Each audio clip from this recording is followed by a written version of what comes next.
Udah boleh dimulai Kak. Pelajaran 10. Bapak lah bilang juga di chat.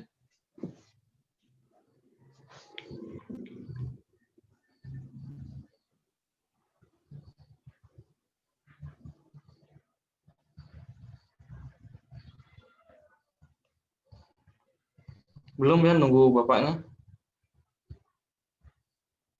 Bukannya Bapak lah masuk. Saat tengok di chat saat. Di chat Zoom.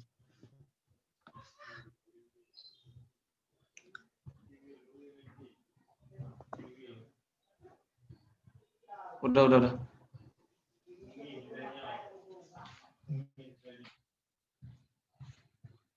Bismillahirrahmanirrahim. Assalamualaikum warahmatullahi wabarakatuh.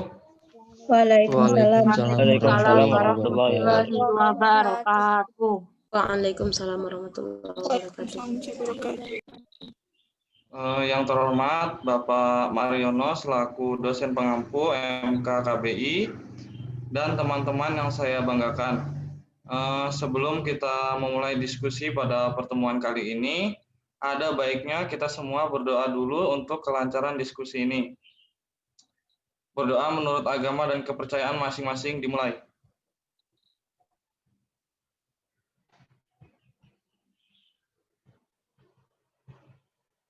Berdoa selesai.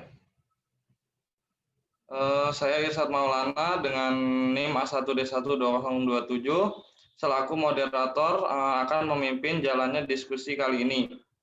Langsung saja kepada NIM 1 untuk menyampaikan teks fiturnya. Waktu dan tempat saya persilakan. Baik, terima kasih. Assalamualaikum warahmatullahi wabarakatuh. Waalaikumsalam warahmatullahi wabarakatuh. Perkenalkan, saya Nisa Fitri dengan NIM A1D12001 dari ruang 1. Saya di sini akan menyampaikan teks feature yang berjudul Taman Wisata Embung Green Hills. Bukan karena berada di pelosok desa dan jauh dari perkotaan tidak memiliki tempat wisata. Bahkan, warga desa bisa menyulap sungai yang biasa-biasa saja menjadi tempat wisata yang tidak kalah menariknya dengan tempat wisata yang ada di kota-kota besar. Tempat wisata Embung Green Hills terletak di Desa Sungai Sawut, Kecamatan Tabir Selatan, Kabupaten Merangin, Provinsi Jambi. Dengan perjalanan kurang lebih 1 jam dari pusat kota Merangin, Bangko. Tempat ini sangat menarik dengan pemandangan taman-taman bunga, tempat bermain anak, dan berbagai wahana dengan background sungai yang telah disulap menjadi sebuah embung. Dan juga tidak kalah menariknya dengan kisah-kisah mistis yang ada pada sungai tersebut. Dulunya, sungai ini hanyalah sungai biasa yang penuh dengan mistis, karena banyak peristiwa-peristiwa aneh yang berkaitan dengan sungai tersebut. Pengerjaan sungai ini dengan beberapa tahap. Pada tahap pertama, yang dimulai pada Februari sampai dengan September 2017, mengubah sebuah sungai menjadi sebuah embung yang memiliki banyak manfaat bagi masyarakat, khususnya pada dalam hal pengairan. Pengerjaan pada tahap kedua yang dimulai pada 27 Maret sampai dengan 22 September 2019, barulah dibangun tempat wisata yang diberi nama dengan Agrowisata Embung Green Hills. Dengan berbagai wahana yang menarik dan pemandangan yang indah bisa dinikmati oleh pengunjung. Taman wisata Green Hills merupakan salah satu wisata yang ada di pelosok desa, dengan pemanfaatan sungai yang diubah menjadi tempat wisata. Tempat wisata ini juga berdampak pada perekonomian masyarakat sekitar, yaitu dengan adanya embung ini, masyarakat bisa berjualan berbagai hal di tempat ini. Wisata ini juga berdampak pada kemajuan masyarakat dan juga pemerintah desa Sungai Sawut ini. Sekian yang dapat saya sampaikan, kurang lebihnya saya mohon maaf. Saya akhiri, wassalamualaikum warahmatullahi wabarakatuh. Waalaikumsalam warahmatullahi wabarakatuh. Waalaikumsalam warahmatullahi wabarakatuh. Untuk NIM 3, 4, dan 5 silahkan tanggapannya ditulis di kolom chat.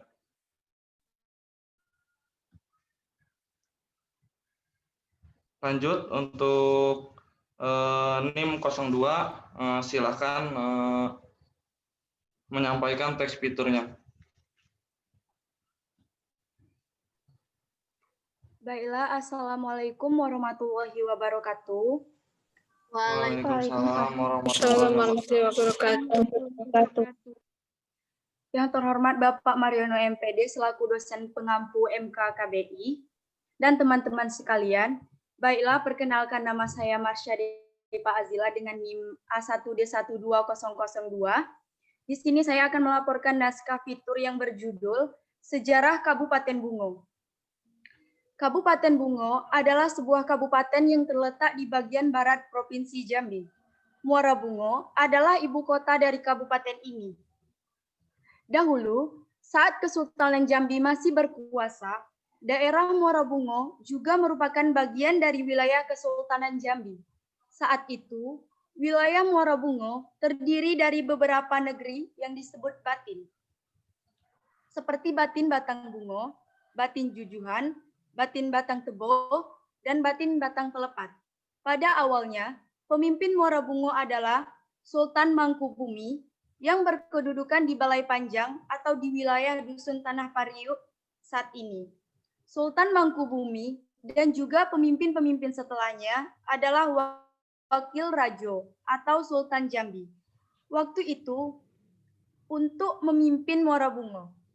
Pada 1904, Sultan Taha Syaifuddin selaku Sultan Jambi wafat dalam pertempuran di Betung Berdarah saat perang menghadapi Belanda.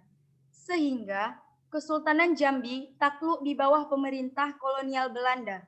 Pada 1906, semua wilayah Kesultanan Jambi termasuk Muara Bungo berada di bawah jajahan pemerintahan kolonial Belanda. Pada 1926, Belanda membagi wilayah Muara Bungo menjadi wilayah-wilayah yang disebut dengan marga. Setelah kemerdekaan Indonesia, Muara Bungo menjadi bagian dari Kabupaten Merangin yang beribu kota di Bangko. Pada 19 Oktober 1965, Kabupaten Daerah Tingkat 2 Muara Bungo Tebo mengubah nama Kabupaten Muara Bungo Tebo menjadi Kabupaten Bungo Tebo dengan julukan Bumi Sepucuk Bulat Seurat Tunggang, serta menjadikan 19 Oktober 1965 sebagai hari jadi kabupaten. Perubahan terus-menerus berlanjut, reformasi bergema di mana-mana. Pada 1999, Kabupaten Bungo Tebo dimekarkan menjadi Kabupaten Bungo dan Kabupaten Tebo. Peresmiannya dilaksanakan di Jakarta pada 12 Oktober 1999 oleh Menteri Dalam Negeri. Sejak saat itulah berdiri Kabupaten Bungo dengan ibu kota di Muara Bungo dan mendapat julukan Langkah Serentak Limbai Seayun. Baiklah, itu naskah fitur yang berjudul Sejarah Kabupaten Bungo. Kepada Bapak dan teman-teman semuanya, saya ucapkan terima kasih atas perhatiannya. Wassalamualaikum warahmatullahi wabarakatuh. Waalaikumsalam warahmatullahi wabarakatuh. Waalaikumsalam warahmatullahi wabarakatuh. Dilanjutkan dengan NIM 03. Silakan untuk menyampaikan teks fiturnya.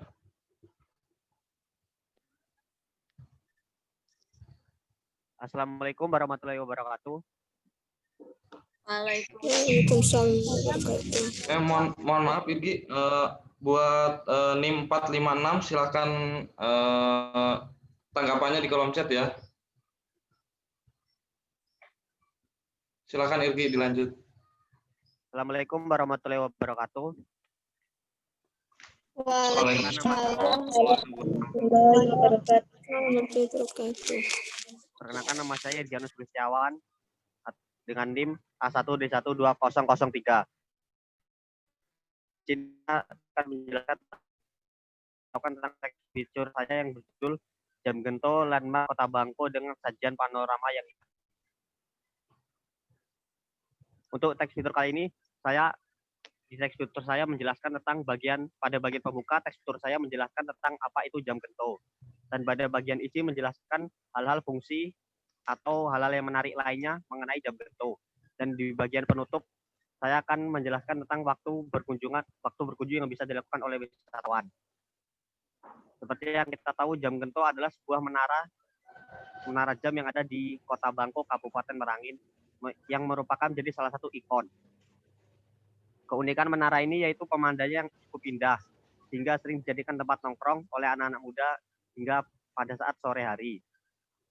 Sedangkan untuk wisatawan mengunjunginya bisa dilakukan pada setiap hari dari jam 7.45 sampai jam 17.45. Sedangkan pada hari Jumat sampai pukul 11 siang. Mungkin sekian saja teks dari saya. Saya akhiri. Wassalamualaikum warahmatullahi wabarakatuh. Waalaikumsalam warahmatullahi wabarakatuh. Waalaikumsalam warahmatullahi wabarakatuh. Untuk NIM 5, 6, dan 7 silahkan menanggapi di kolom chat. Yang selanjutnya, NIM 04, silahkan menampilkan teks fiturnya. Baiklah, terima kasih kepada moderator. Perkenalkan, nama saya Marina Selvia Monica dengan NIM A1D120004 akan menyampaikan fitur yang saya buat. Di sini fitur yang saya buat berkenaan dengan catatan sebuah perjalanan. Fitur saya beri judul Bunga Impian. Gadis manis itu bernama Siti Maimunah. Usianya 17 tahun. Dia tinggal di RT 5, Dusun 1, Desa Mekarsarines. Penampilannya oke. Dia gadis periang, kulitnya kuning langsat.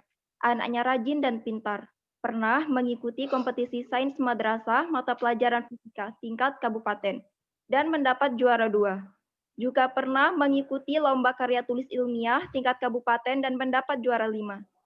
Bila dilihat sepintas, dia seperti anak lainnya, penuh keceriaan dan sukacita. Tapi bila ditelusur lebih dalam, terkadang dia menjadi manusia paling murung di dunia. Tatkala ia teringat akan sosok hangat kedua orang tuanya. Muna panggilannya. Hanyalah anak petani karet yang serba pas-pasan. Di usia ke-15 tahun, dia menjadi yatim piatu. Ibunya meninggal saat dia berusia 13 tahun karena sakit diabetes yang dideritanya. Dan di usia 15 tahun, dia harus kehilangan ayahnya karena stroke. Hari-hari yang dilaluinya sungguh berat, tapi dia tak pernah putus asa. Dia adalah gadis tangguh yang pernah aku kenal. Seandainya aku yang mengalami hal seperti itu, belum tentu aku mampu menghadapinya. Wallahu a'lam. Muna memiliki seorang kakak perempuan yang bernama Pujiati, biasa disapa Puput. 3 tahun lalu, kakaknya menikah dan kini telah mempunyai seorang putri. Di saat masih SMP, Muna sering membantu tetangganya mencuci piring, beres-beres rumah, dan sebagainya, guna mendapat uang jajan. Sampai dia menginjak kelas 2 Madrasah Aliyah, dia bertemu seorang guru yang baik hati mau menolongnya, membiayai semua kebutuhan sekolah dan kehidupannya. Susmiati SPD namanya, yang menjadi malaikat penolong Muna. Beliau menerima Muna dengan hati terbuka dan lapang dada, menjadi ibu pengganti baginya.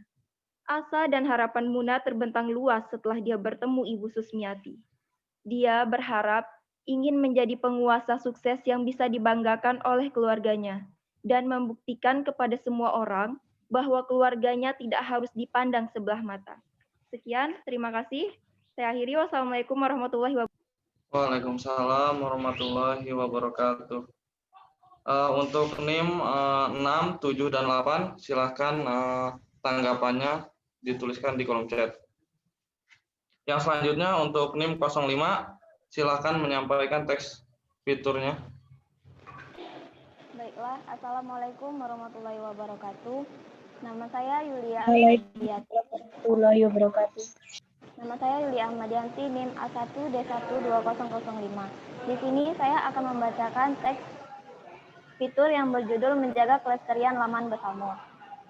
Laman Basamo yang berada di Kelurahan Dusun Sarolangun merupakan salah satu ikon wisata Kabupaten Sarolangun.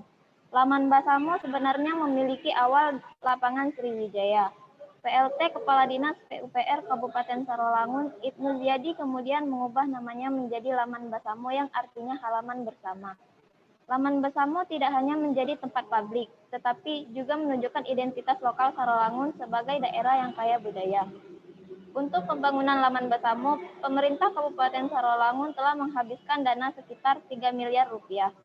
Dengan adanya Laman Basamo, masyarakat akan bisa menikmati santai dan berolahraga. Dan ada pula fasilitas publiknya terdapat Pusat Kuliner Sarolangun, Taman Olahraga, lampu taman, dan Videotron. Videotron merupakan media yang dapat menampilkan video atau teks yang digunakan teknologi LED. Dan teks ini merupakan Videotron pertama di pusat ibu kota Sarolangun, tepatnya di Laman Basamo, Kelurahan Dusun Sarolangun, Kecamatan Sarolangun. Videotron ini sangat efektif dalam menampilkan informasi-informasi kepada masyarakat Sarolangun dengan cara yang lebih menarik, sebagai kelengkapan fasilitas di Laman Basamo. Dengan adanya Videotron, masyarakat bisa mendapatkan informasi penting yang disampaikan oleh pemerintah Kabupaten Sarolangun. Masyarakat juga nantinya akan bisa melakukan nonton bareng di Laman Basamo, baik itu film layar lebar, pertandingan olahraga, atau juga iklan-iklan produk lokal. Untuk itu, pemerintah Kabupaten Sarolangun juga menegaskan agar masyarakat bisa menjaga fasilitas olahraga dan kenyamanan yang telah disiapkan oleh pemerintah Kabupaten Sarolangun. Dan sarana olahraga yang kita sudah memadai, apalagi dengan adanya Videotron. Makanya mari kita imbau masyarakat agar memanfaatkan fasilitas ini dengan baik. Karena Laman Basamo adalah salah satu ikon wisata dan tempat berolahraga yang dimiliki oleh Kabupaten Sarolangun, yang harus kita lestarikan. Dan Laman Basamo juga telah menjadi aset berharga di Kabupaten Sarolangun. Sekian, terima kasih. Wassalamualaikum warahmatullahi wabarakatuh. Waalaikumsalam warahmatullahi wabarakatuh. Buat NIM 7, 8, dan 9, silahkan tuliskan tanggapannya di kolom chat. Yang selanjutnya buat NIM 06, silahkan menyampaikan teks fiturnya. Assalamualaikum warahmatullahi wabarakatuh. Perkenalkan, nama saya Ahmad Farhan Alisaini dari ruang 001 dengan NIM A1D1200006. Sebelumnya yang terhormat kepada Bapak dosen pengampu KBI Keterampilan Berbahasa Indonesia, Bapak Mariono MPD, dan selaku moderator Irsyad Maulana dan teman-teman yang saya cintai. Teks fitur ini saya beri judul, apakah pendidikan penting bagi umat manusia atau pendidikan penting bagi manusia. Pada bagian lead atau pembuka, saya menjelaskan tentang profil detail objek yang akan saya jelaskan. Pada bagian inti atau isi, saya akan menjelaskan perjalanan pendidikan dari objek yang akan saya jelaskan. Pada bagian penutup, saya akan menjelaskan mengapa saya memilih tema pentingnya pendidikan bagi kehidupan manusia. Jikalau teman-teman sekalian pertama kali melihat objek yang gambar orang yang saya telusuri, pasti teman-teman melihat tampak yang sangar dan berpikiran jikalau objek saya ini memiliki sifat yang keras. Tanggapan teman-teman tersebut betul adanya. Dia adalah seorang yang keras, tapi keras dalam objek yang tertentu, bukan sembarang keras-kerasan saja, melainkan keras dalam perihal agama, dalam hal politik, dan dalam hal keluarga. Ya, pria itu bernama M. Nuh. Dia lahir pada tahun 1955, tinggal di desa Bedaro pada saat itu, dan pergi merantau ke kota untuk melanjutkan pendidikan. Tantangan pertama yang ia hadapi dalam menempuh atau menuntut ilmu, yakni pada zaman itu pendidikan tidaklah seenak sekarang. Akses jalan tidak semudah sekarang. Dia menempuh waktu selama 1 jam atau setengah jam untuk pergi ke sekolah, hanya untuk pergi sekolah. Itu dalam perjalanan, tidak menggunakan sepeda, hanya berjalan kaki saja. Tantangan yang kedua yang ia hadapi yakni pada saat ia tamat sekolah dasar, dia harus memilih melanjutkan pendidikan atau langsung bekerja, karena pada saat itu ia memiliki sebidang kebun. Kalau dia melanjutkan pendidikan, otomatis dia merelakan kebunnya tersebut untuk diolah oleh adik-adiknya. Pilihan yang ia pilih adalah untuk melanjutkan pendidikan ke kota Jambi. Pada saat itu ia melanjutkan sekolah ke pondok pesantren As'ad yang terletak di seberang kota Jambi. tantangan-tantangan pendidikan yang dihadapi tidak musnah-musnah, tidak henti-henti. Tantangan yang pertama yakni tantangan untuk mencari makan. Di mana pada saat dia bersekolah di Pondok Pesantren As'ad, dia jarang mendapatkan kiriman dari orang tuanya yang hanya memberikan kiriman sekali-sekali pada saat itu. Kiriman pun bukan berupa uang, bukan berupa yang lain, hanya berupa hasil tani yang orang tuanya miliki, yaitu sekarung padi yang dikirim ke Jambi.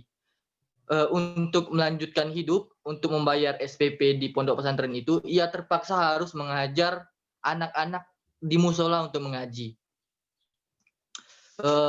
Hari-harinya ia jalani dengan begitu, pagi sampai siang ia bersekolah, sudah maghribnya ia mengajar ngaji di musola untuk anak-anak, sampai ia tamat MAN atau MA pada saat itu di As'ad.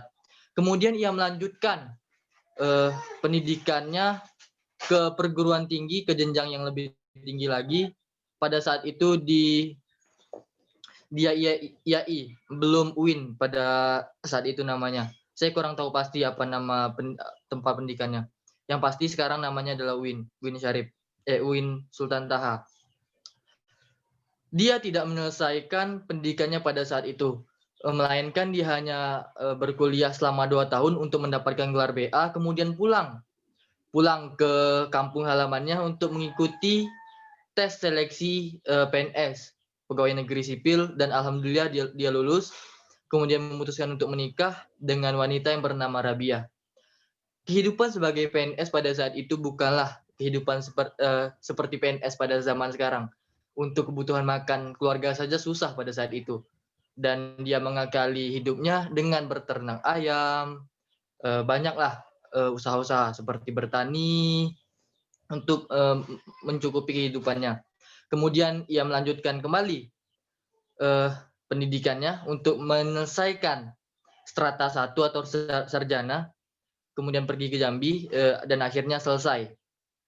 Yang menarik, dia menyelesaikan kuliahnya strata 1 itu serempak wisudanya sama dengan anak yang pertama.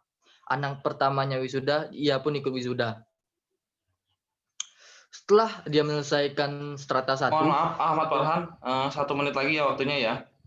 Oke. Ya. Setelah dia menyelesaikan strata 1, ia kemudian kembali lagi ke Bungo dan mendapatkan jabatan sebagai kasih. Kemudian setelah menjabat sebagai kasih, saya percepat saja ceritanya. Dia kemudian dipindahkan ke Depak sebagai pengawas di sana, pengawas di Depak. Kemudian pensiun. Tapi alhamdulillahnya, karena M. Nuh ini memiliki 7 orang anak, 4 orang anaknya sudah selesai kuliah semua, dan 3 orang anaknya belum selesai. Bagaimana ia untuk menyelesaikan pendidikan dari 3 orang anaknya tadi dia mendapatkan rezeki diangkat kembali sebagai pegawai kantor Basnas di Kabupaten Bungo. Langsung saja sampai sekarang dia masih menjabat sebagai pegawai di kantor Basnas. Kesimpulannya adalah mengapa saya mengambil tema pentingnya pendidikan bagi kehidupan manusia dan mengambil alur cerita dari pendidikan yang ditempuh oleh M. Nuh tadi. Anak zaman sekarang kita bisa beri contoh pendidikan pada zaman sekarang itu sudah sangat mudah. Pada saat masa pandemi ini kita masih bisa berkuliah, masih ada HP, masih ada laptop untuk alat sebagai kuliah. Tapi kenapa anak pada zaman sekarang tidak menghargai waktu untuk berkuliah, bermalas-malasan kuliah. Sedangkan jikalau dia hidup pada zaman dahulu, saya yakin mereka tidak akan kuat untuk menempuh jalan pendidikan. Seperti yang saya jelaskan tadi, untuk pergi ke SD saja membutuhkan waktu setengah jam sampai 1 jam. Dan menurut saya tantangan pendidikan itu sekarang sudah berkurang. Jikalau kita hidup pada zaman dahulu, saya yakin kita tidak akan sampai pada jenjang sekarang, sampai jenjang saat ini. Terima kasih. Wassalamualaikum warahmatullahi wabarakatuh. Waalaikumsalam warahmatullahi wabarakatuh. Buat NIM 8, 9, dan 10, silahkan menanggapi di kolom chat. Yang selanjutnya, buat NIM 07, silahkan untuk menyampaikan teks fiturnya. Assalamualaikum warahmatullahi wabarakatuh. Waalaikumsalam warahmatullahi wabarakatuh.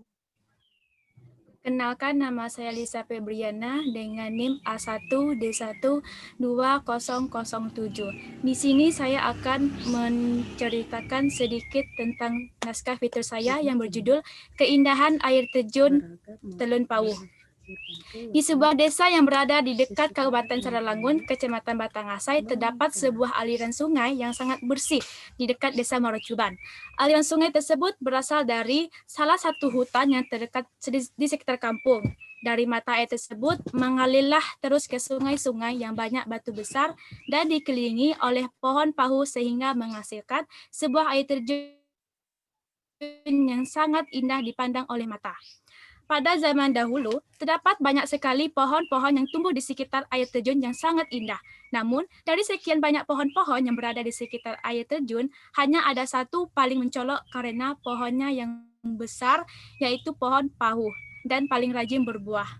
Di bawah batang pohon pahu itu juga dimanfaatkan oleh masyarakat dahulu untuk berhenti dengan cara membangun planta sebagai tempat peristirahatan selepas pulang dari ladang, dan sekaligus menjadikan air terjun itu sebagai sarana untuk menghilangkan stres dan membersihkan diri sebelum ke kampung halaman. Sehingga warga memberi nama air terjun Telun Pauh. Jika kita sudah berada di lokasi air terjun ini, maka jiwa pun terasa segar dan nyaman karena kesejukan udara dan angin yang berhembus sepoi-sepoi, maka rasa lelah kita pun hilang. Pada saat menuju ke mandian air terjun ini, kita juga dapat memandang indahnya rumah pohon yang berada di samping air terjun yang sangat indah dan kreatif. Mandi di aliran terjun ini sangatlah mantap karena air yang sejuk sangat cocok berbaring di pinggiran batu-batuan dan dapat menghilangkan rasa lelah yang menuju ke air terjun ini. Harapan saya untuk menjamin keamanan wisata ini, baik wisatawan dari luar dan dari dalam pemerintah tetap berpartisipasi di dalam lingkungan air terjun ini dengan menjaga kebersihan, kedamaian, dan perawatan di lokasi. Sehingga air terjun ini agar dapat dikunjungi oleh banyak pengunjung. Sekian, terima kasih. Saya akhiri. Wassalamualaikum warahmatullahi wabarakatuh. Waalaikumsalam warahmatullahi wabarakatuh. Buat NIM 9, 10, dan 11, silahkan tuliskan tanggapannya di kolom chat. Yang selanjutnya, buat NIM 08, silahkan untuk menyampaikan teks fiturnya. Assalamualaikum warahmatullahi wabarakatuh. Sebelumnya, saya hormati Bapak Mariono dan teman-teman sekalian. Perkenalkan, di sini nama saya Nurul Hikmah dengan NIM A1D1200008. Di sini saya akan menjelaskan tentang fitur wisata Lubuk Beringin. Lubuk Beringin hanyalah dusun kecil yang terletak di Kecamatan Batin Tiga Ulu, Kabupaten Bungo, Provinsi Jambi. Tidak banyak yang mengenali dusun ini, tapi perlahan dusun ini mulai dikenal karena kebiasaan dan tradisi mereka yang membentuk karya amat mulia, yaitu melindungi dunia dengan melestarikan hutan. Lubuk Beringin atau yang sering disebut dengan Luber merupakan nama desa yang dijadikan tempat wisata di Kabupaten Bungo, Provinsi Jambi yang wajib untuk dikunjungi. Pesona alamnya yang masih asri dengan hamparan bukit-bukit dan pepohonan, serta aliran sungai yang sangat jernih. Dengan banyaknya bebatuan yang menjadikan tempat ini dikunjungi oleh banyak warga Kabupaten Bungo, bahkan di luar kabupaten atau kota. Banyak warga yang datang ke sana memang untuk berenang, mengajak keluarganya bersenang-senang di waktu hari libur datang. Sampai di sana, wisatawan dapat bersenang-senang dengan bermain air di aliran sungai yang sangat jernih. Bermain pelampungan air, dan melihat ikan-ikan lubuk larangan yang berada di air sungai tersebut yang terlihat sangat jernih. Selain itu wisatawan juga dapat menikmati indahnya pesona alam dengan makan di atas tikar tiap pondok-pondok yang sudah disediakan. Untuk sampai di tempat ini hanya dibutuhkan waktu sekitar 1,5 jam dari ibu kota Kabupaten Bungo dan hanya dengan mengeluarkan biaya 10.000 untuk roda 2 dan 20.000 untuk roda 4 sekaligus uang parkirannya. Maka wisatawan sudah dapat masuk dan menikmati indahnya pesona alam di wisata Lubuk Beringin. Sekian, terima kasih. Wassalamualaikum warahmatullahi wabarakatuh. Waalaikumsalam warahmatullahi wabarakatuh. Buat NIM 10, 11, dan 12 silahkan memberi tanggapannya di kolom chat. Dilanjutkan dengan NIM 09, silahkan menyampaikan teks fiturnya. Terima kasih kepada moderator. Baik, saya Eka Kartika Victoria, NIM A1D12009, akan menceritakan naskah fitur saya yang berjudul Kedemang. Kedemang merupakan nama salah satu jalan yang berada di Kelurahan Sungai Bindai, Kabupaten Bungo, Provinsi Jambi. Jalan ini panjangnya sekitar 500 meter dari luar jalan lintas sampai ke lorong masuk jalan. Kata Kedemang diangkat dari nama seorang Demang yang bernama Haji Kedemang. Demang artinya kepala distrik atau pembantu pimpinan wilayah daerah pada zaman pemerintahan Hindia Belanda. Beliau merupakan salah satu pemimpin perjuangan di Jambi pada saat masa penjajahan Belanda. Dahulu belum ada yang namanya bupati ataupun kepala desa. Maka beliau ikut serta memimpin pergerakan bersama rakyat melawan para penjajah. Pada tahun 1890 bulan Februari, benteng Belanda diserang oleh orang-orang Jambi di bawah pimpinan Haji Kedemang dengan beberapa hulu balang. Dan daerah pucuk Jambi 9 lurah, yaitu Depati Setio Raharjo Lubuk Gaung, Depati Tabir, Depati Setio Nyatoh, dan Talang Rendah Nalo Tantan. Belanda bertambah khawatir berhubung dengan itu. Segera didatangkannya pasukan dari Aceh ditempatkan di Surulangun Rawas untuk menghadapi gerilya orang dari perbatasan Jambi. Haji Kedemang merupakan seorang tentara berbadan tinggi dan besar dan gagah perkasa.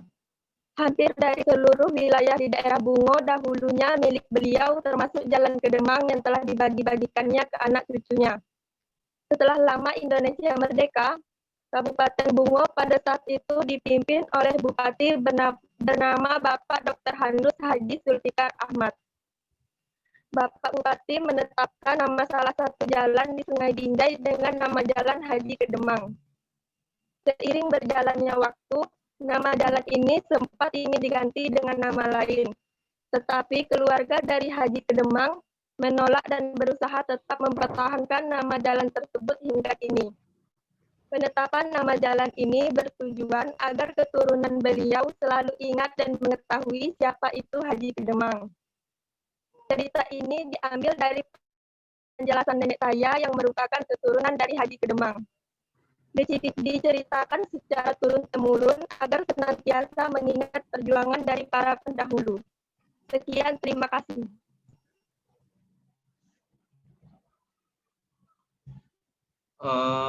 Buat NIM 11, 12, dan 13 silahkan menanggapi di kolom chat.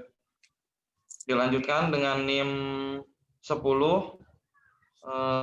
silahkan menyampaikan teks fiturnya. Assalamualaikum warahmatullahi wabarakatuh. Waalaikumsalam warahmatullahi wabarakatuh. Yang terhormat Bapak Mariono SPD dan teman-teman yang saya cintai, baiklah saya akan membacakan teks fitur saya yang berjudul Batik Daun Sirih.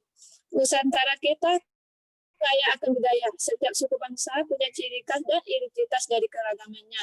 Kesemuanya itu bisa kita lihat dari karya-karya seninya. Misalnya seni tari, seni ukir, seni pahat, dan yang tidak kalah penting adalah corak motif kain atau busananya. Berbicara tentang motif kain dan busana, tentu kita semua sudah mengenal sebagian dari ciri khas kain tradisional. Beberapa motif-motif kain tradisional Nusantara kita awali contohnya seperti Makassar, namanya kain tenun ikat sutra Bugis, kemudian tenun Dayak Kalipulau Mantan, kain basule dari Bengkulu, atau yang terakhir khususnya di kota Sungai Penuh Hampara Lawang yaitu batik daun sirih. Batik merupakan kain yang bergambar, merupakan khas budaya Indonesia. Batik merupakan warisan budaya Indonesia yang telah diakui di kancah internasional. Di setiap daerah Indonesia yang memiliki corak-corak khas batik masing-masing. Seperti halnya di Provinsi Jambi, Kota Sungai Penuh, Kecamatan Hamparang Lawang, Desa Simpang 3, terdapat salah satu kelompok masyarakat pengrajin batik. Yang kelompok tersebut diberi nama Batik Daun Sirih yang merupakan program inovasi desa. Batik Daun Sirih juga aktif dari tahun 2012 yang mana tingkat produksinya tidak hanya di daerah, namun juga terdapat di luar daerah atau di kancah nasional. Proses pembuatan batik tidaklah semudah yang kita bayangkan. Untuk mencapai hasil yang maksimal, memerlukan ketelitian dan juga memakan waktu yang cukup lama. Menurut Ketua Kelompok Batik Sirih, Sestati Emika menyampaikan pembuatan batik memang memakan waktu yang cukup lama, di mana proses pembuatan batik tersebut dimulai dari menyiapkan alat sampai terbentuk produksi yang berkualitas. Salah satu bentuk produksi batik sirih yaitu batik tabu yang merupakan ciri khas Hampara Lawang dan Kota Sungai Penuh. Tujuan batik daun sirih untuk meningkatkan usaha keluarga, khususnya bagi ibu-ibu yang Kecamatan Hampara Lawang. Tujuannya kita untuk membangkitkan motif-motif yang ada di sekitar Hampara Lawang, khususnya tidak menutup kemungkinan juga motif-motif yang lain yang ada di Kota Sungai Penuh dan Kerinci. Kita membangkitkan motif yang lama supaya tidak hilang, supaya dikenang anak cucu-cucu kita yang masa akan datang. Dapatnya inspirasi khususnya ibu-ibu rumah tangga supaya berkarya untuk negeri ini. Hal yang menjadi ciri khas daripada batik daun sirih yaitu terdapat pada motif dari batik tersebut. Salah satu motif yang menjadi perhatian yaitu motif tulisan incung yang menghiasi pola batik menjadi sangat menarik, mempunyai nilai tinggi. Hal itu dikarenakan nilai dari tulisan incung tersebut menggambarkan majunya peradaban dari satu bangsa. Dengan motif incung tersebut bisa memperkenalkan warisan budaya yang harus dijaga dan dilestarikan. Kini produk batik yang muncul makin bervariasi, tak lagi sebatas pada busana, kebaya atau kemeja pria. Batik juga muncul dalam aneka produk atau aksesoris. Kemudian dengan adanya motif yang terus digali oleh masyarakat menandakan bahwa ciri khas bangsa Indonesia adalah Bhinneka Tunggal Ika. Dari berbagai banyaknya perbedaan, ia akan menyatu dalam satu kesatuan yang memiliki nilai keindahan, sama seperti batik dengan corak yang beragam dan rumit, tetapi dalam satu kesatuan batik memiliki keindahannya tersendiri. Adanya pengakuan dari lembaga internasional menjadi bukti bahwa batik merupakan sebuah karya agung masyarakat Indonesia yang serat akan nilai-nilai luhur dan lestarikan, dan sudah sepatutnya batik mendapatkan apresiasi dan dilestarikan serta bermanfaat bagi generasi yang akan datang. Sekian dari fitur saya tutup dengan Waalaikumsalam warahmatullahi wabarakatuh. Waalaikumsalam warahmatullahi wabarakatuh. Buat NIM 12, 13, dan 14 silakan tanggapannya ditulis di kolom chat. Dilanjutkan dengan NIM 11 untuk menyampaikan teks fiturnya.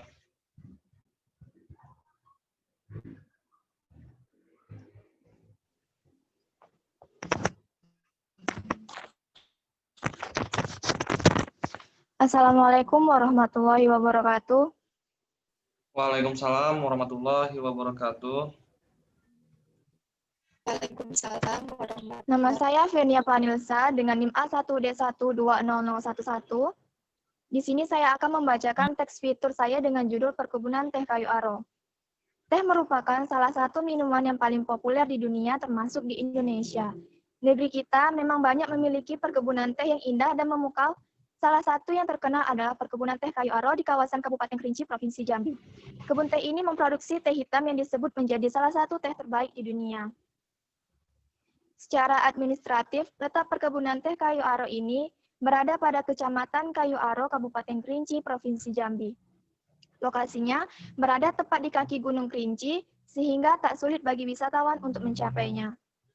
Perkebunan Teh Kayu Aro memiliki luas yang mencapai 3.020 hektar. Perkebunan Teh Kayu Aro tercatat sebagai kebun teh terbesar kedua di dunia. Selain itu, tempat ini juga menjadi kebun teh tertinggi kedua di dunia dengan ketinggian 1.600 meter di atas permukaan laut. Tak hanya tertinggi kedua di dunia, perkebunan teh peninggalan masa kolonial Belanda ini juga menjadi salah satu perkebunan teh yang tertua di Indonesia. Bukti perkebunan teh itu tua, di sana banyak bangunan peninggalan penjajah Belanda yang bisa ditemui seperti rumah sakit, rumah karyawan, hingga bangunan pabrik teh yang terdiri kokoh dan masih memproduksi teh. Bagi kamu yang memiliki hobi fotografi alam, tempat ini sangat ideal untuk mencari objek-objek menawan. Kamu bisa memotret kebun teh dengan latar belakang Gunung Kerinci yang nampak jelas. Apabila kamu menginginkan hasil foto yang sempurna, kamu bisa memotret dengan drone dari udara. Saat sore hari pun, panorama semakin indah dengan langit yang berwarna oranye. Untuk kamu yang ingin mengunjungi Perkebunan Teh Kayu Aro, kamu bisa menyewa homestay jika ingin bermalam. Salah satunya yaitu Swarga Lodge and Homestay. Swarga Lodge and Homestay merupakan penginapan yang nyaman. Bangunannya unik, mirip dengan bangunan Eropa, dan landscape alam dan indah, di mana kebun teh menghampar luas dan Gunung Kerinci berdiri kokoh dihiasi perumahan penduduk. Kayu Aro terlihat jelas dari Swarga. Perkebunan Teh Kayu Aro sangat menarik tentunya. Maka dari itu, perkebunan teh ini bisa menjadi salah satu alternatif wisatawan bagi Anda yang jenuh dengan rutinitas sehari-hari. Karena perkebunan teh ini menyuguhkan pemandangan yang luar biasa menakjubkan, yaitu hamparan perkebunan teh yang hijau dan gunung yang terlihat jelas. Kamu juga tak perlu merogoh kocek terlalu dalam menikmati keindahan perkebunan teh ini. Sekian, terima kasih. Saya akhiri. Wassalamualaikum warahmatullahi wabarakatuh. Waalaikumsalam warahmatullahi wabarakatuh. Buat NIM 13, 14, 15, silahkan menulis tanggapannya di kolom chat. Dilanjutkan dengan NIM 13 untuk menyampaikan teks fiturnya.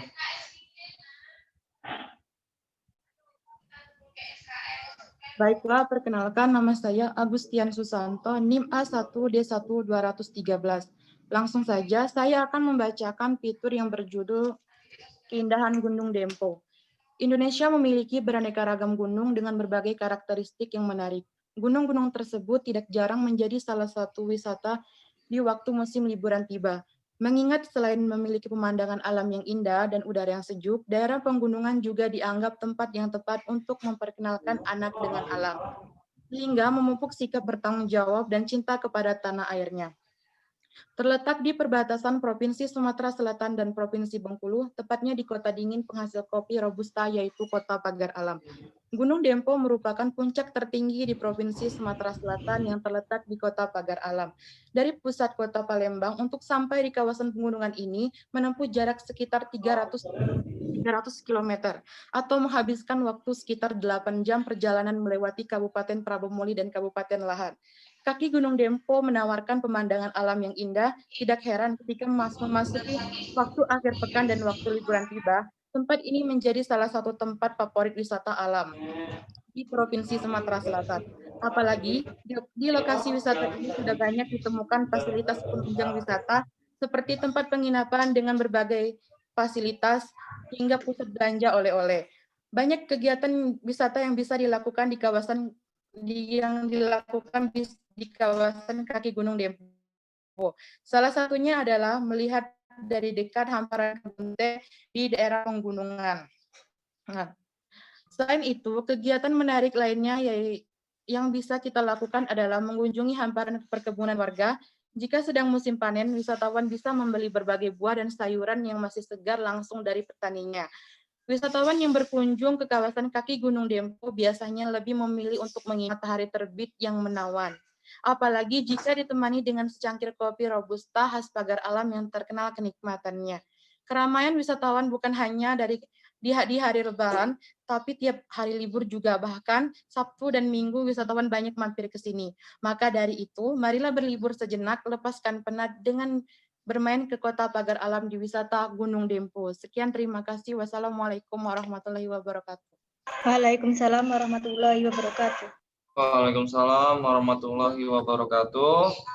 Buat NIM 15, 16, 17 silakan memberi tanggapannya di kolom chat. Dilanjutkan NIM 014 dipersilakan untuk menyampaikan teks fiturnya.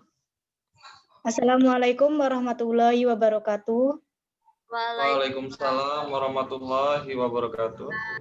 Perkenalkan, nama saya Diah Febrianti dengan NIM A1D1200014. Baiklah, saya di sini akan membacakan teks fitur saya yang berjudul Perjalanan Wisata Merangin Garden yang Berwarna. Kabupaten Merangin di Jambi memiliki tempat wisata yang keren dan pas untuk pecinta bunga. Namanya adalah Merangin Garden. Taman bunga seluas 6 hektar dengan berbagai koleksi bunga di Merangin Garden diperkirakan ada sekitar 25 jenis tanaman bunga, antara lain krisan, miana, dahlia, krokot, dan lain-lain. Taman ini didirikan pada tahun 2016 dan kini menjadi taman bunga yang wajib untuk dikunjungi. Lokasi taman ini tidak jauh dari pusat Bangko. Jika berpergian menggunakan kendaraan kurang lebih sekitar 10 menit. Tepatnya di Desa Pematang Kandis, Kabupaten Merangin, Provinsi Jambi. Merangin Garden buka setiap hari, mulai dari jam 7 pagi hingga jam 5 sore. Untuk sampai ke taman ini, kami harus membayar tiket seharga Rp15.000 dan parkir roda 2 seharga Rp2.000 dan Rp5.000 untuk parkir roda 4. Berada di sini, kita akan dimanjakan dengan fasilitas dan tempat yang indah. Adapun fasilitasnya adalah kamar mandi, musola, kursi, dan warung jajan ataupun makan, dan juga banyak wahana permainan seperti flying fox. Hamparan bunga yang luas dan berbagai macam bentuk, model, dan fantasi menambah pengetahuan kita akan jenis tanaman. Bahkan dapat digunakan sebagai tur edukasi tentang tanaman atau adapun spot foto yang ada di Merangin Garden adalah yang pertama, payung pelangi atau sering disebut juga desain payung warna-warni. Penataan payung yang disengaja disuspensi sehingga seolah-olah payung sedang melayang. Lokasi ini sangat diminati pengunjung sebagai tempat mengabdikan momen bersama teman dan keluarga. Yang kedua adalah sarang burung yang dihias semenarik mungkin sehingga dijadikan spot foto. Yang ketiga, ayunan ranting, dan yang keempat adalah ayunan gantung bertingkat yang digunakan sebagai properti untuk bergaya di belakang kamera. Adapun tips mengunjungi Merangin Garden adalah 1. Datang ketika cuaca cerah. Yang kedua, tidak memetik bunga. Yang ketiga, membawa bekal. Dan yang keempat adalah membuang sampah pada tempatnya. Adapun kesimpulannya adalah saat melakukan perjalanan ke Merangin Garden, saya jadi tahu wisata yang ada di Merangin. Merangin Garden termasuk ke dalam wisata terfavorit. Luas taman tersebut adalah 6 hektar dan di dalamnya terdapat 25 jenis tanaman bunga. Merangin Garden memiliki spot foto yang menarik dan indah seperti payung pelangi, sangkar burung, ayunan, dan lain sebagainya. Cukup sekian dan terima kasih. Saya akhiri. Wassalamualaikum warahmatullahi wabarakatuh. Waalaikumsalam warahmatullahi wabarakatuh. Waalaikumsalam warahmatullahi wabarakatuh. Buat NIM 16, 17, dan 18 silahkan dituliskan tanggapannya di kolom chat. Yang selanjutnya buat NIM 015 silahkan untuk menyampaikan teks fiturnya. Sebelumnya, terima kasih kepada moderator telah menyempatkan saya untuk memberikan materi pada hari ini. Sebelumnya, Assalamualaikum warahmatullahi wabarakatuh. Waalaikumsalam warahmatullahi wabarakatuh. Kenalkan, nama saya Vera Aryani dengan NIM A1D1200014. 20015 akan menceritakan naskah fitur yang berjudul Pesona Ataya Garden. Jambi adalah sebuah provinsi yang terletak di Pulau Sumatera bagian timur. Provinsi Jambi juga dijuluki sebagai provinsi yang paling aman di Indonesia. Jika kamu berkunjung di Provinsi Jambi, pastinya kamu akan merasa aman dan nyaman. Selain itu, dari data BPS Jambi hingga tahun 2014, jumlah objek wisata Jambi yang dapat dikunjungi adalah 264 objek wisata. Namun, di sekian banyaknya objek wisata, saya akan mengenalkan objek atau taman wisata terbaru yang terletak di Kabupaten Bungo, tepatnya di Kampung Baru Senamat, dengan nama Ataya Garden. Pun jauh dari fasilitas yang dimiliki Ataya Garden ini tidak kalah dengan fasilitas-fasilitas yang dimiliki oleh taman-taman yang lain. Nah, pada masuk ke area parkir, saya kagum sekali melihat parkir yang cukup luas, yaitu mampu menampung puluhan hingga ratusan kendaraan. Awalnya saya kaget, terkejut diminta bayaran sebanyak 30.000 untuk tiket masuk, termasuk tiket kolam renang anak. Itu belum termasuk biaya parkir kendaraan. Akan tetapi, begitu masuk ke dalam, dengan harga tiket segitu, rasanya sebanding dengan apa yang kita lihat. Selain kolam renang, ada wahana bermain anak dengan rumput sintetis, sungai buatan, saung-saung, kolam ikan, dan banyak sekali spot selfie bagi kamu yang suka dengan, bagi kamu yang senang dengan berfoto. Untuk bisa menggunakan saung, kamu harus merogoh kocek biaya lagi. Tentunya tidak gratis ya. Termasuk jika ingin naik wahana bebek air untuk menyusuri sungai dan ATV. Kerennya lagi, dari sudut tertentu seolah-olah sedang di tepi sungai Jepang dengan sakura imitasinya. Kalau misalkan ada persewaan kimono atau hanbok, pasti bakal ramai dan dapat banget nuansa-nuansa Korea dan Jepangnya. Di tengah-tengah sungai, rumah panggung yang seperti bunglau, sewa saung di rumah diberi nama-nama yang merupakan nama anak. Beberapa hal yang menarik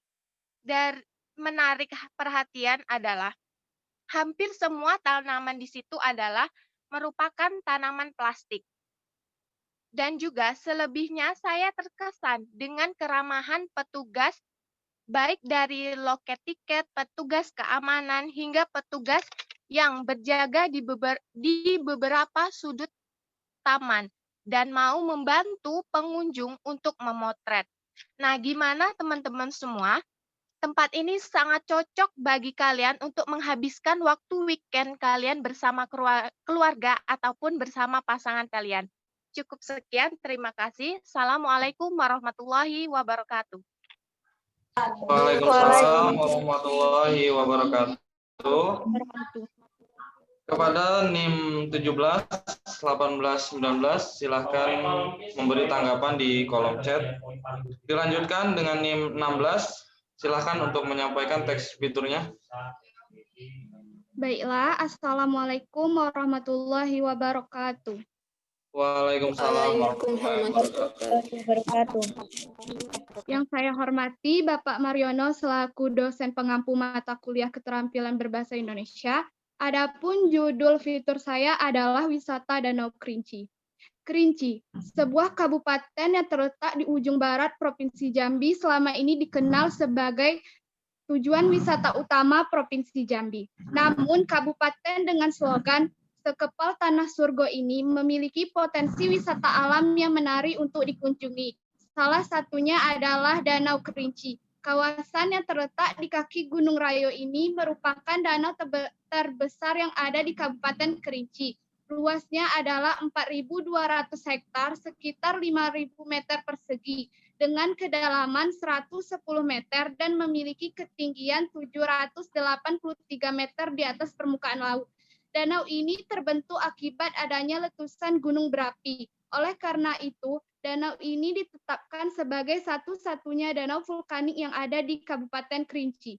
Selain itu, untuk mencapai lokasi objek wisata Danau Kerinci ini, pengunjung dapat menggunakan kendaraan umum atau kendaraan pribadi melalui jalur darat. Bahkan, setiap tahunnya diadakan Festival Danau Kerinci yang menyajikan atraksi-atraksi kesenian budaya Kerinci, seperti silat, tari-tarian, dan segala hal yang berkaitan dengan budaya khas Kerinci. Danau Kerinci menyajikan pemandangan alam yang menarik, seperti dapat melihat sekumpulan burung belibis berkeliaran di sekitar Danau Kerinci. Kawasan sekeliling danau pun dijadikan sebagai tempat rekreasi air yang menarik, seperti menangkap ikan, berenang, tempat perkemahan, ataupun berbagai aktivitas lainnya, seperti wisata kuliner khas Kabupaten Kerinci, disediakan oleh rumah makan yang ada di sekitar Danau Kerinci. Karena keindahan danaunya yang eksotis, maka banyak pengunjung yang memanfaatkan Danau Kerinci sebagai wisata akhir pekan yang menarik. Sekian, wassalamualaikum warahmatullahi wabarakatuh.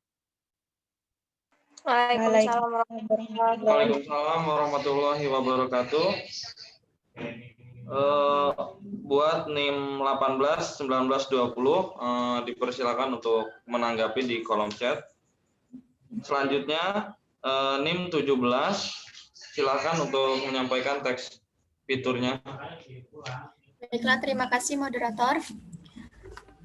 Assalamualaikum warahmatullahi wabarakatuh. Waalaikumsalam warahmatullahi wabarakatuh.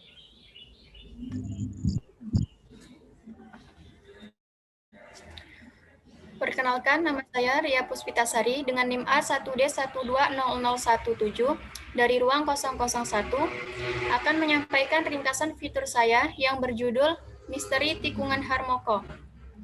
Di setiap daerah pasti mempunyai sejarah dan keunikan tersendiri, baik itu sebuah misteri atau keunggulan yang dimiliki. Karena suatu wilayah formal memiliki karakteristik khas yang dan homogen.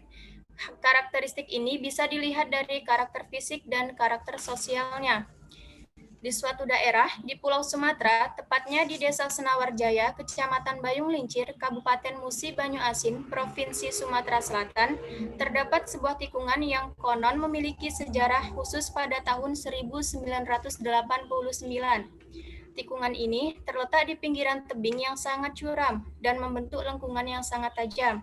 Dahulu, tikungan ini dikenal dengan sebutan tikungan maut oleh warga sekitar. Namun, setelah terjadi kecelakaan di tahun 1989 oleh rombongan Menteri Penerangan Indonesia, Bapak Kiai Haji Harmoko, saat melakukan perjalanan safari Ramadan, sontak tikungan ini terkenal dengan sebutan tikungan Harmoko.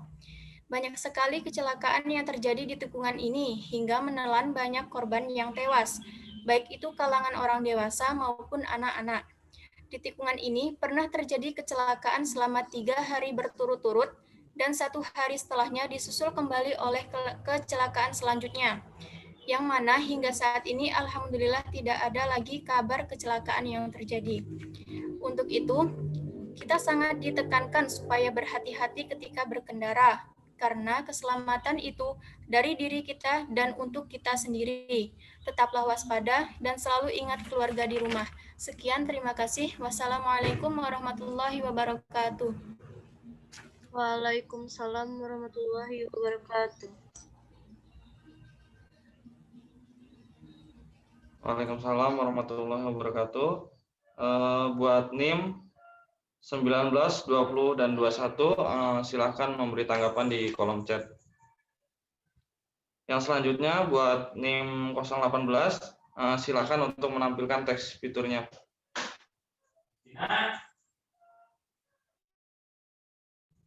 Assalamualaikum warahmatullahi wabarakatuh. Waalaikumsalam warahmatullahi wabarakatuh. Perkenalkan, nama saya Nabila dengan NIM D1200018. Di sini saya akan menyampaikan teks fitur saya yang saya beri judul Berawal dari Hobi Kini Jadi Tempat Rekreasi. Green Candies, dua kata yang mungkin sudah tidak asing lagi bagi semua masyarakat yang tinggal di Merangin. Betapa beruntungnya kita sebagai masyarakat Merangin sudah disediakan taman bunga sekaligus tempat wisata yang begitu indah dan memesona seperti Green Candies ini. Apa yang terpikir setelah kalian mendengar kata Green Candies? Apakah gapura bunganya yang indah, rumah oncel, atau mungkin danau buatannya yang sangat memukau? Green Candies merupakan salah satu objek pariwisata yang ada di Kabupaten Merangin. Taman hijau yang berada di Kota Bangko ini menyajikan keindahan bunga-bunga serta kolam-kolam yang menawan. Taman Green Candies ini beralamat di Jalan Patimura, RT 13, Kelurahan Pematang Kandis, Bangko, Kabupaten Merangin, Jambi. Siapa yang menyangka bahwa taman seindah Green Candies ini dulunya hanyalah sebuah hobi dari si pemiliknya, yaitu Pak Jajang. Pria kelahiran Bogor itu dulunya hanya membuat kebun bunga anggrek. Tetapi siapa yang menyangka dengan perkembangan zaman yang semakin modern dan seiring permintaan tempat untuk berfoto selfie ala anak-anak muda yang instagramable, tercetuslah ide untuk mengkomersialkan tempat ini. Tiket masuk untuk ke taman ini pun terbilang cukup murah, yaitu pengunjung hanya perlu merogoh kocek sebesar Rp15.000 per orang dan gratis untuk anak di bawah usia 5 tahun. Selain budget yang sangat terjangkau, fasilitas yang tersedia di Green Candies ini pun cukup memadai. Karena keindahan, biaya masuk yang sangat terjangkau, dan fasilitas yang memadai, maka tidak heran banyak keluarga, para remaja, dan orang dewasa yang memilih Green Candies ini untuk menjadi pilihan destinasi wisata di akhir pekan ataupun di saat musim liburan tiba. Nah, gimana? Anda tertarik untuk mengunjungi Green Candies ini?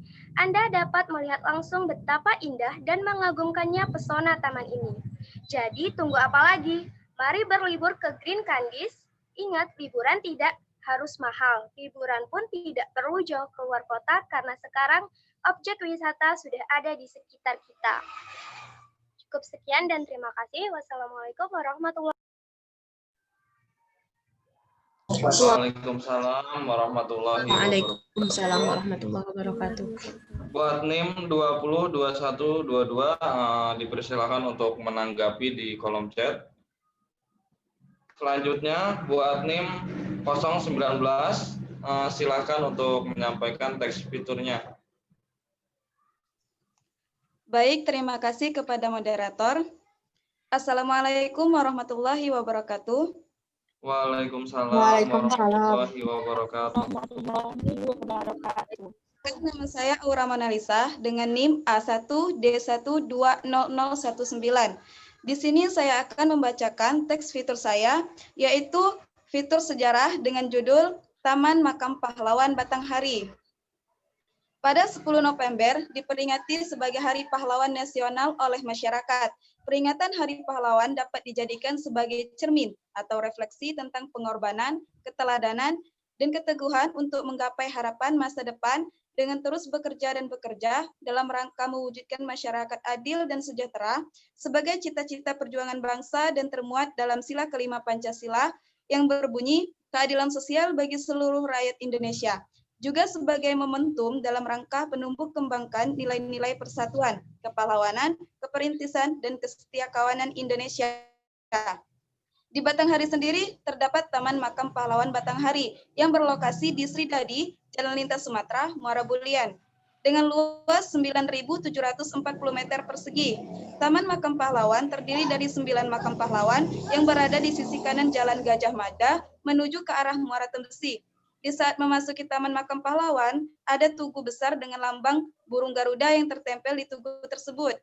Mungkin mengisyaratkan bahwa lokasi ini adalah makam pahlawan daerah. Kondisi makam tertata dengan rapi, ada 8 makam berjejer dengan jarak antara makam sekitar 1 meter. Sedangkan satu makamnya lagi berada di depannya, jaraknya sekitar 3 meter. Pahlawan yang ada di Taman Makam Pahlawan Batanghari ini sebanyak 9 tokoh. Tokoh yang dimakamkan di sini adalah para pejuang kemerdekaan wilayah Kabupaten Batanghari, yaitu Suratman, Suratmas, Mas Suratman, Dahlan Kemis, Buyung Nasional, Afrianto, Letda Abdullah, Peltu M. Toib, dan pahlawan tak dikenal. Sekian dan terima kasih. Assalamualaikum warahmatullahi wabarakatuh. Waalaikumsalam warahmatullahi wabarakatuh. Buat NIM 21, 22, dan 23 silahkan memberi tanggapannya di kolom chat. Yang selanjutnya buat NIM 021 dipersilahkan untuk menyampaikan teks fiturnya.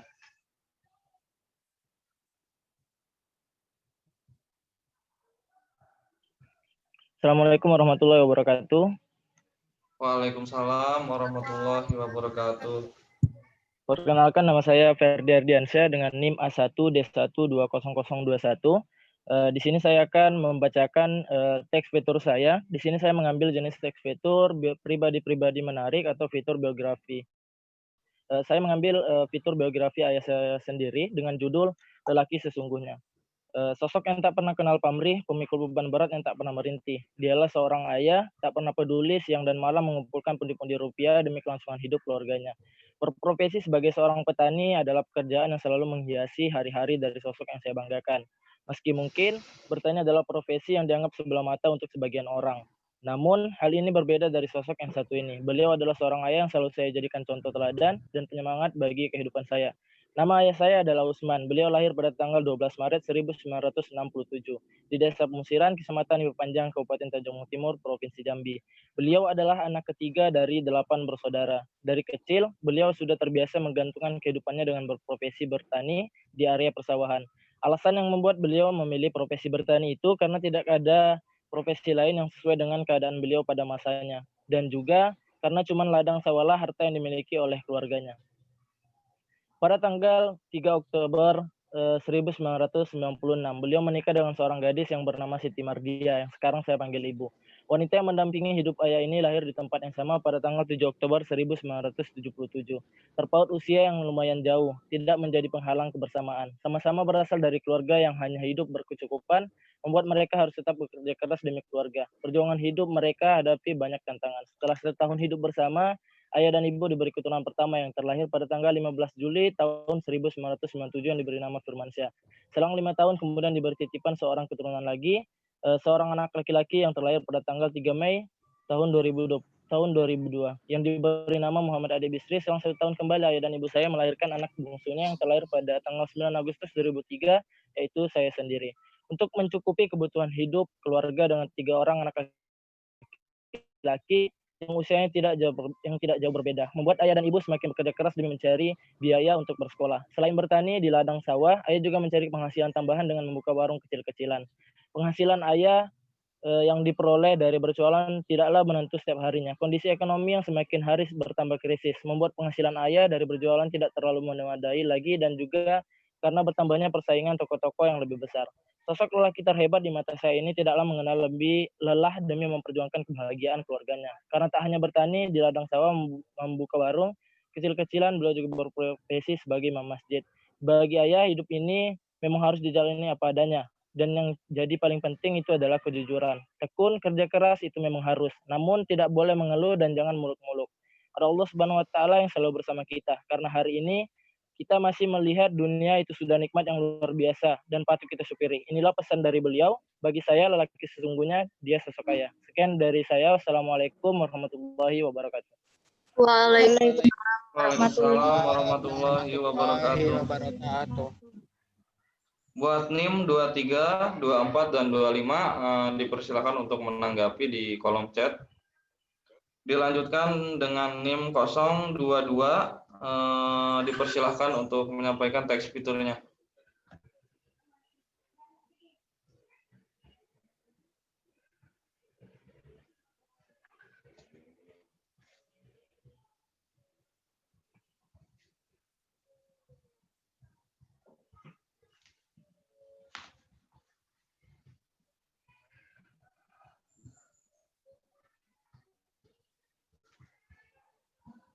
Kepada NIM 022, Dipersilakan untuk menyampaikan teks fiturnya.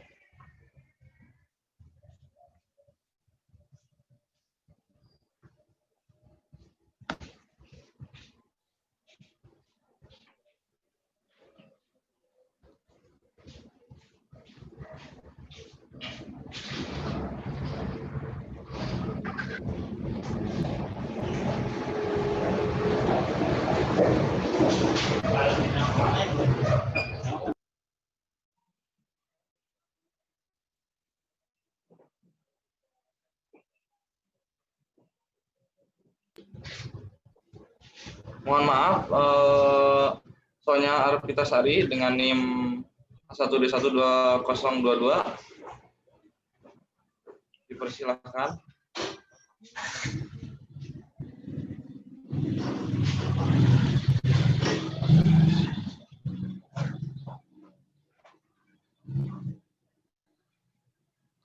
Baiklah, mungkin Sonya terkendala dengan sinyal.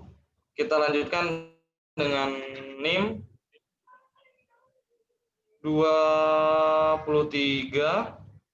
untuk menampilkan teks fiturnya.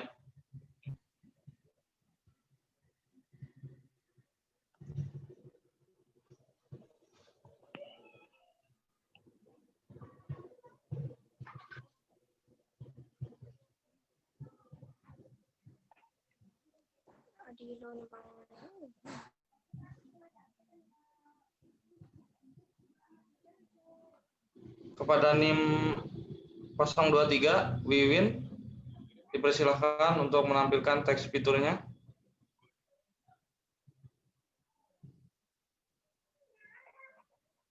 Wiwin Harliani.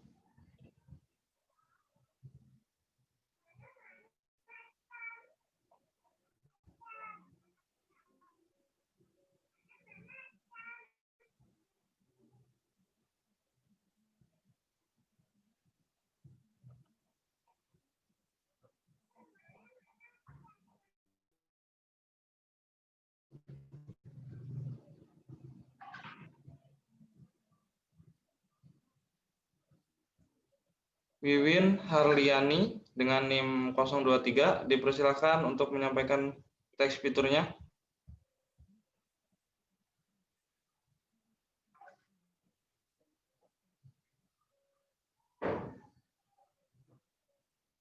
Untuk satu kali panggilan lagi, jika tidak ada, akan dilanjutkan di NIM selanjutnya. NIM berapa lagi, Syat?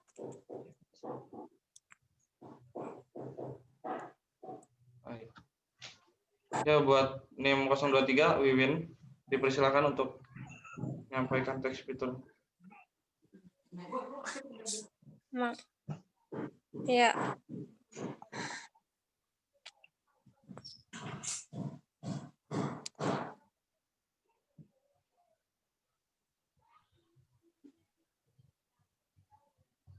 Baiklah, Assalamualaikum warahmatullahi wabarakatuh. Perkenalkan, nama saya Wiwin Harliani dengan NIM A1D1200023. Baiklah, judul fitur saya yaitu Masjid Keramat. Secara administratif, Masjid Keramat terletak pada Desa Kototuo, Pulau Tengah, Kecamatan Keliling Danau, Kabupaten Kerinci, Jambi. Lokasi dari masjid ini berjarak sekitar 16 km dari kota Sungai Penuh, yang bisa ditempuh dengan perjalanan selama 40 menit hingga 1 jam. Lokasinya pun tak jauh dari Danau Kerinci. Masjid Keramat ini dibangun pada tahun 1896 Masehi dan merupakan salah satu masjid tertua di Kerinci selain Masjid Agung Pondok Tinggi. Pemberian nama Keramat itu sendiri didapat dari keajaiban masjid yang selalu lolos dari berbagai bencana. Tercatat 2 kali terjadi peristiwa kebakaran di Desa Pulau Tengah, yaitu pada tahun 1903 dan 1939. Saat kebakaran tersebut membumi hanguskan seluruh rumah-rumah yang ada di sekitar masjid. Dengan ajaibnya, masjid ini seolah terlindung dari kobaran api. Tak ada secuil pun bagian bangunan yang hangus ataupun rusak dilahap si jago merah.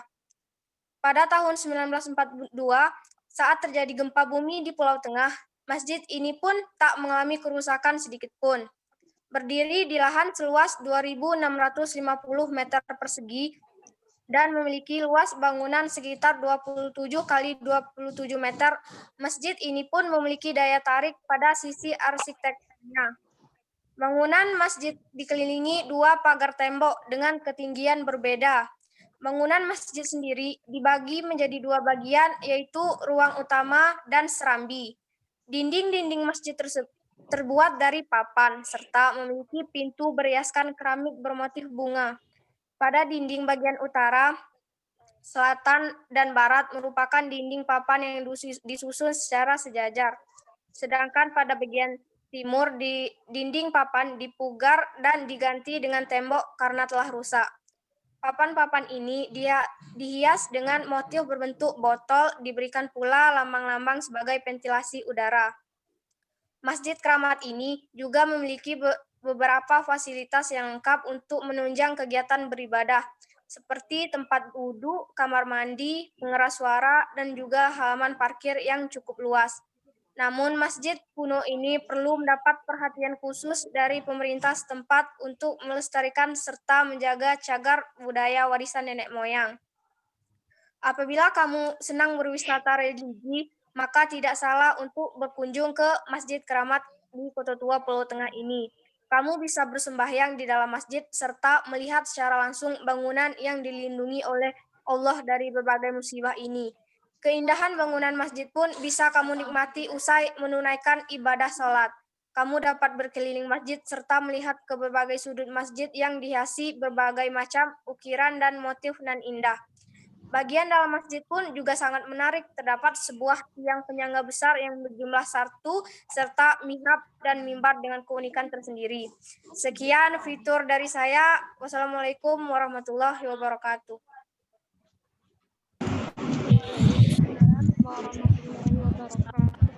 Waalaikumsalam warahmatullahi wabarakatuh.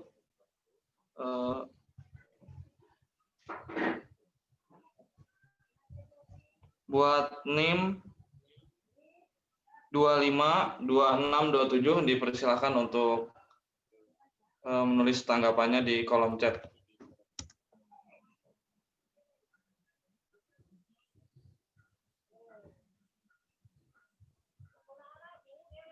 Dilanjutkan dengan NIM 024, dipersilakan untuk menyampaikan teks fiturnya.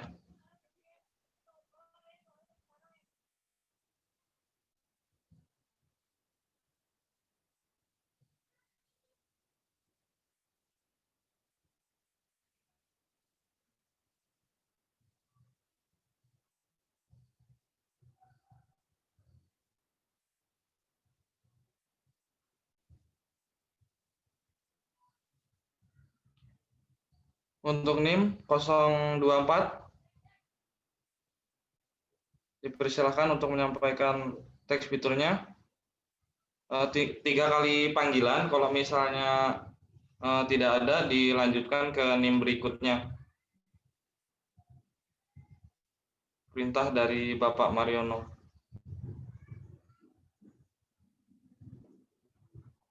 Baik, buat NIM 024, dipersilakan untuk menyampaikan teks fiturnya. Baik, jika tidak ada, dilanjutkan dengan NIM 025. Buat NIM 025 dipersilakan untuk menyampaikan teks fiturnya. Baik, Assalamualaikum warahmatullahi wabarakatuh. Waalaikumsalam warahmatullahi wabarakatuh. Perkenalkan, nama saya Fitna Syahira dengan NIM A1D120025.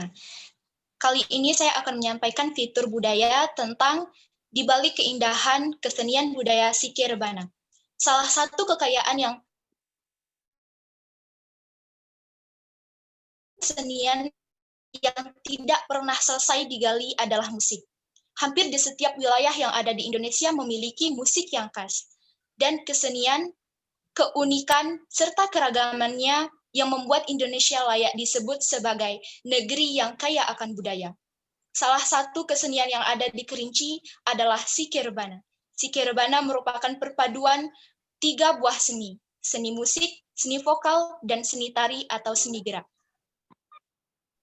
Sike Rebana merupakan nyanyian berkelompok yang diiringi dengan rebana, berdiameter 10-40 cm dan bermembran kulit kambing serta berbingkai kayu. Kata Sike berasal dari bahasa Arab, yaitu zikir, yang berarti mengingat atau memuji asma Allah. Lagu-lagu dalam Sike Rebana merupakan nyanyian puji-pujian kepada Nabi Muhammad SAW yang berasalkan pada kitab Barzanji, namun terdapat beberapa lagu yang berasal dari pantun-pantun berbahasa Kerinci. Sanggar Melati merupakan nyanyian atau kelompok Sike Rebana yang aktif di Kemantan, Kecamatan Air Hangat Timur, Kabupaten Kerinci, yang digerakkan oleh Bapak Sutriyatman dan istrinya Safriana. Dan Sike Rebana pada Sanggar Melati mampu menyanyikan hingga 40 lagu. Sementara pada tahun 1950-an, lagu Sike Rebana hampir mencapai ratusan lagu. Kemudian Sike Rebana juga ditampilkan dalam berbagai acara di Kerinci, seperti acara Kundiri Seko atau upacara pemberian gelar adat dan acara besar seperti Hari Besar Islam. Demikianlah Sike Rebana bertahan di Kerinci dengan jalan menyempitkan pilihan. Sike Rebana merupakan salah satu kesenian yang ada di Indonesia yang membuat Indonesia kaya akan budaya. Kita mampu berbangga ketika menikmati alunan bunyinya. Namun akan lebih membanggakan ketika kita mampu melestarikan dan mengembangkannya. Sekian dari saya. Terima kasih. Assalamualaikum warahmatullahi wabarakatuh. Waalaikumsalam warahmatullahi wabarakatuh. Buat NIM 27, 28, 29 dipersilahkan untuk menanggapi di kolom chat. Dilanjutkan dengan NIM 026, dipersilahkan untuk menyampaikan teks fiturnya. Assalamualaikum warahmatullahi wabarakatuh. Waalaikumsalam warahmatullahi wabarakatuh. Perkenalkan, nama saya Hana Yulisartika dengan NIM A1D10026. Di sini teks fitur saya berjudul Gentala Arasi. Gentala Arasi merupakan museum budaya yang populer sebagai simbol Islam di Kota Jambi. Gentala Arasi sendiri merupakan singkatan Gena Tanah Lahir Abdurrahman Sayuti. Untuk mantan Gubernur Jambi yang berasal dari kota seberang Jambi. Jembatan Gentala Arasi dibangun dengan anggaran senilai kurang lebih 88,7 miliar rupiah dalam 3 tahun anggaran 2012-2014. Bangunan ini proyek dari masa pemerintahan Bapak Hasan Basri Agus dan diresmikan oleh Wakil Presiden Yusuf Kala pada tanggal 28 Maret 2015. Menara Gentala Arasi berukuran 80 meter, dibangun di pinggiran Sungai Batanghari, dilengkapi dengan jembatan pedestrian atau khusus pejalan kaki yang dinamakan Titian Arasi dengan panjang 530 meter, lebar 4,5 meter, dan tiang pancang setinggi 60 meter. Dua tiang pancang ini bermakna keseimbangan kehidupan dengan adanya laki-laki dan perempuan. Sedangkan jembatan berbentuk huruf S melambangkan inisial rasa syukur kepada Museum Gentala Arasi dan di Arab Melayu, Layangan, Kota Provinsi Jambi. Letaknya di tepi Sungai Batanghari. Gentala Arasi merupakan satu contoh bagaimana awal mula kedatangan Islam di Jambi. Menara Gentala Aras diharapkan bisa men-icon kota Jambi dan bisa menarik perhatian wisatawan domestik dan mancanegara. Menara ini juga menonjolkan sisi historis Jambi melalui museum dan mini bioskop yang akan beragam film bersejarah. Sekian teks fitur dari saya. Saya akhiri. Wabillahi walhidayah. Assalamualaikum warahmatullahi wabarakatuh. Waalaikumsalam warahmatullahi wabarakatuh. Waalaikumsalam warahmatullahi wabarakatuh.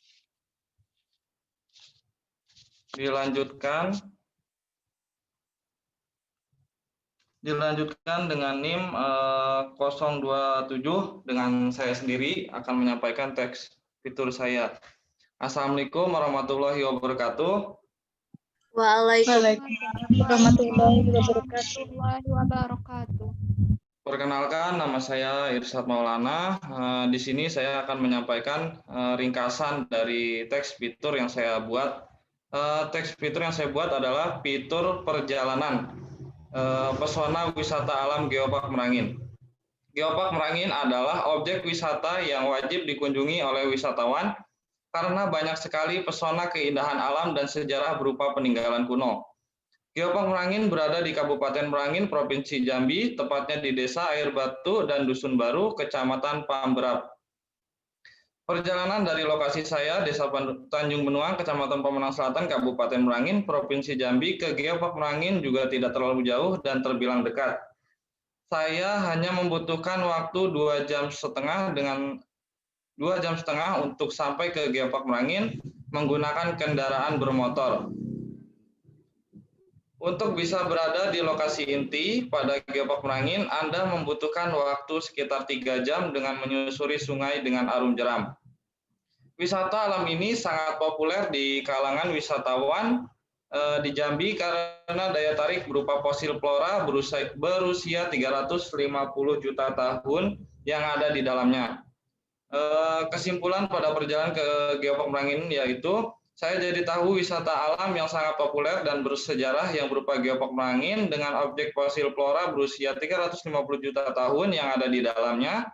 Namun sayangnya lokasi Geopark Merangin ini masih belum terkelola dengan baik.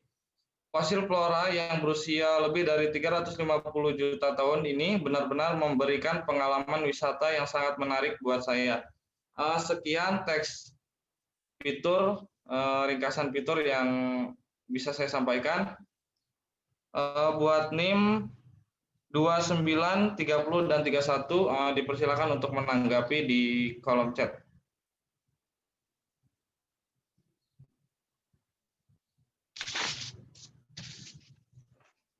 Selanjutnya,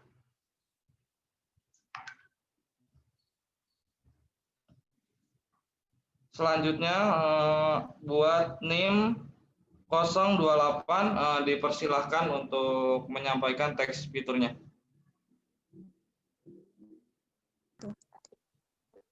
Terima kasih kepada moderator telah memberikan waktu saya untuk menampilkan teks fitur saya. Untuk pertama, bismillahirrahmanirrahim. Assalamualaikum warahmatullahi wabarakatuh.